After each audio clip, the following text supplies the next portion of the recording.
To survive in the dangerous wild, such a shelter is safe enough.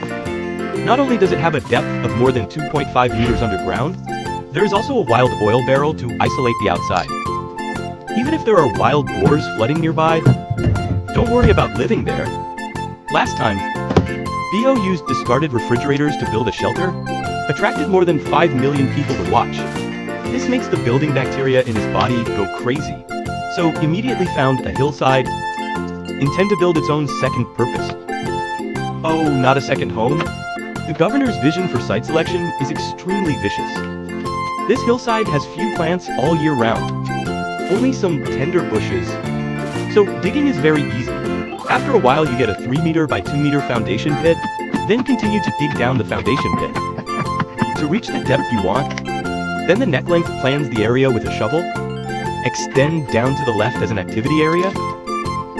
On the right, a height is reserved for a bedroom. High-intensity physical labor is quite exhausting. The neck length looks obviously a little overwhelmed. It's time to give yourself some energy. He found a piece of fallen bark nearby. It can be used as a stove. Put some dry wood in. Use the blower to increase the firepower. You can directly turn on the dry rice smoke. It carries canned beef with it. Just stir fry and heat up a little. You can use it directly to fill your stomach. Make a cup of hot tea when you're done. Instantly resurrect himself full of blood. The slope he intends to design as the entrance to the shelter, the soil is softer here. And Bo Chang is already full of tea and food. Don't feel tired at all. Smoke from a shovel, he waved. Soon get a flat chicken pit. Wilderness construction requires more than technology. There is also a good... The uncle who found it went to search nearby for a while. He picked up a baby. This thing looks like an oil drum from the outside. It looks like an oil drum from the inside. Isn't that cool? Just enough to take it back as a gate. He first compared the hole with the oil barrel, then dig inward along the trace. In a moment, the entire hole was open. I tried it, just the right size. But in order to enter and exit normally, you also need to cut the other end of the oil drum completely. Fortunately, he carries an angle grinder with him. This little problem is not a problem at all.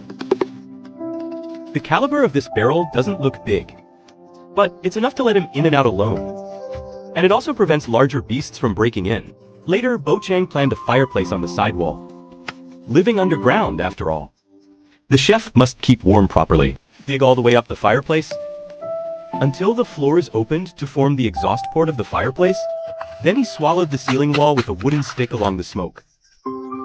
Then apply clay to fill the gaps, to ensure that the smoke is discharged smoothly when burning. After completing this process, use a picked up stump. Dig it into a hollow. Can be used to raise the top of the shallots. Prevent rainwater from pouring indoors. Uncle quickly lit the firewood test. Make sure the smoke is discharged smoothly. At this time, the sky is gradually dimming. He tied some reed poles. The bed was simply laid. I'll sleep tonight. However, there are a lot of beasts here at night. I was so frightened that my uncle woke up several times in his sleep. Looks like we have to hurry up and finish the shelter. There is still a large gap between the oil drum and the soil layer. A wooden stick needs to be inserted to fill it. Then fix it with clay paint. Make sure the oil drums don't move. Next is the construction of the roof. Here, he kept a small tree. Just chop a groove at one end of the log. Can be accurately stuck on the tree trunk and tied firmly with hemp rope. The other end is driven into a curved stump. It can be flush with it to form a heightened beam. After all, it's a shelter built underground. The chute-type roof can effectively drain the neck length. After framing the roof, when it collects a lot of reed poles as a roofing material, after trimming the edges flat, you can wrap it in clay for rain and heat insulation. Wait until all the gaps are blocked. The entire shelter is completed. In order to prevent the falling of soil and debris from affecting the living experience, on the walls he used ancestral sheets to isolate the dirt. Put on a soft and comfortable mattress. Although the hut looks shabby, this comfort fills up instantly. But it is no problem to meet the daily life. Busy day. Dry rice mode officially started. No need to pay too much attention in the wild. Simple ingredients can also satisfy yourself. With the afterglow of the setting sun dye the sky red, the mountains are gradually shrouded in twilight. Bachang, who was full of food and drink, suddenly felt tired. Accompanied by a warm blue furnace, enjoy the rare peace and comfort.